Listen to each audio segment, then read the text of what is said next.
భయ్య డాకు మహారాజ్ బాలయ్య బాబు ఫ్యాన్స్కి అయితే పిచ్చి పిచ్చిగా నచ్చేస్తుంది. కానీ డాకు మహారాజ్ రివ్యూలోకి వెళ్ళిపోతే మెయిన్గా వన్ సైడెడ్గా బాలకృష్ణ గారు ఆయన యాక్టింగ్ స్కిల్స్తో పిచ్చెక్కిచ్చేస్తారు థియేటర్లో. దానికి తోడు తమన్ మామ మ్యూజిక్ అయితే బుర్ర హిట్ ఎక్కిచ్చేస్తుంది.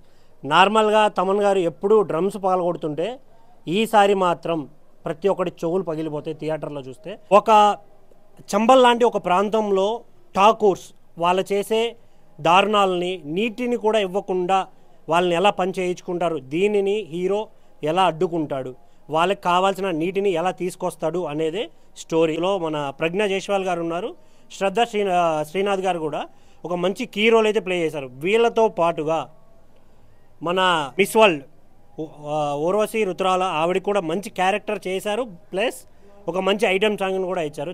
డ్యాన్స్ కావచ్చు, మెయిన్ బాలయ్య బాబు గారి డైలాగ్స్ చాలా చాలా చాలా బాగా అనిపిస్తుంది. మెయిన్గా అనిపించేది ఏంటి అంటే రిఫరెన్సెస్ స్టోరీలా అనిపించినా కూడా కొన్ని సీన్లు బోర్ కొట్టించే సీన్లు కొన్ని ఉంటాయి. ఓన్లీ మాస్ ఎలివేషన్తో పాటు ఈసారి ఎమోషన్ మీద ఎక్కువ కాన్సన్ట్రేట్ చేయడం అయితే జరిగింది. కొద్దిగా మాస్తో పాటు ఎక్కువ ఎమోషన్ని క్యారీ పెట్టడం జరిగింది. థియేటర్లో మాత్రమే చూడాలి ఈ సినిమా, ఎందుకంటే ఆ బీజిఎమ్స్ వీటన్ని ఎక్స్పీరియన్స్ చేయాలంటే థియేటర్లో చూడడమే ఒక బెస్ట్ వే ఈ సినిమాకైతే.